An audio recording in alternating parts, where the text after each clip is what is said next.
Bonsoir, c'est Abdou Ciss, membre du collectif des délégués de l'UFR-SAT, actuel président de séance.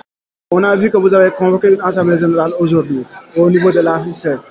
Quel est le motif de cette assemblée?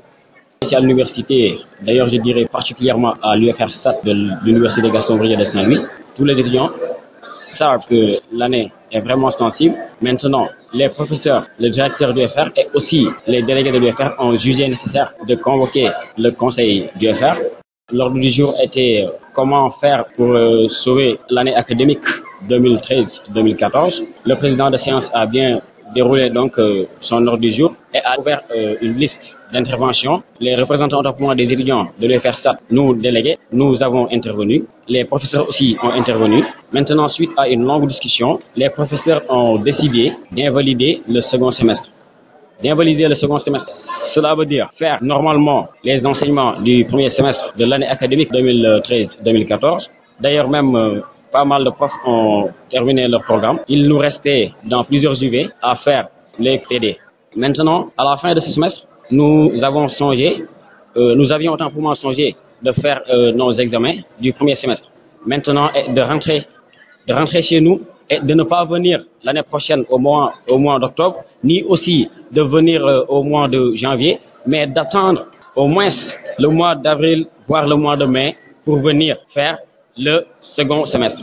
Et tout le temps perdu là, il faut noter bien évidemment que dès la rentrée de l'année académique 2014-2015, seuls les nouveaux bacheliers auront la possibilité de venir faire leurs cours normalement. Et nous, étudiants qui étions là les années passées, et cette année-ci aussi 2013-2014, nous n'aurons qu'à rester chez nous et attendre le mois de mai, le temps que les étudiants nouveaux venus fassent donc leur examen du premier semestre. Et ensuite, nous venons les rejoindre pour faire avec eux les examens du second semestre. Ce qui implique l'idée selon laquelle tous les étudiants de la première année allaient donc redoubler. Et tous les étudiants aussi de la licence 2 allaient donc rester sans faire cours tout ce temps-là. Ce qui implique bien évidemment aussi le fait que tous les étudiants de l'UFR-SAT qui sont actuellement là n'auraient pas leur bourse.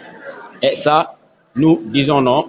Et nous savons aussi nos droits puisque le système LMD n'implique pas l'idée selon laquelle on doit invalider une année académique. Maintenant, les professeurs nous ont proposé ceci juste pour invalider l'année académique, nous mettre donc au-dessus donc les choses pour juste faire comprendre aux étudiants dont nous représentons que ce sont nous les délégués qui avons invalidé l'année académique 2013-2014, mais eux, c'est ce qu'ils avaient prévu d'invalider le second semestre. Maintenant, étant conscient de cela, on est venu donc faire un bref compte rendu et de dire aussi aux étudiants que si cette mesure passe, il y a pas mal d'inconvénients qui vont s'en suivre. Après avoir tenu cette assemblée générale, après les échanges avec les étudiants, qu'est-ce que vous comptez faire pour combattre ce mal que vous dites? Juste ce que je viens de dire, nous connaissons nos droits et nous avons donc une base. Nous savons d'ailleurs que le système LMD, et c'est écrit d'ailleurs même sur les textes en noir sur blanc, que le système LMD n'accepte pas d'invalider une année. Et donc, à quoi bon d'invalider un semestre et de valider l'autre? C'est lui pareil au même d'ailleurs, parce que si on invalide un semestre et que l'on valide un autre semestre, alors que l'on va aussi perdre un an, c'est la même chose qu'une année invalide. Donc, nous avons une base solide. Nous allons utiliser cet argument et nous ferons face aussi à ces professeurs. S'il le faut même, leur pousser à convoquer un nouveau conseil du FR.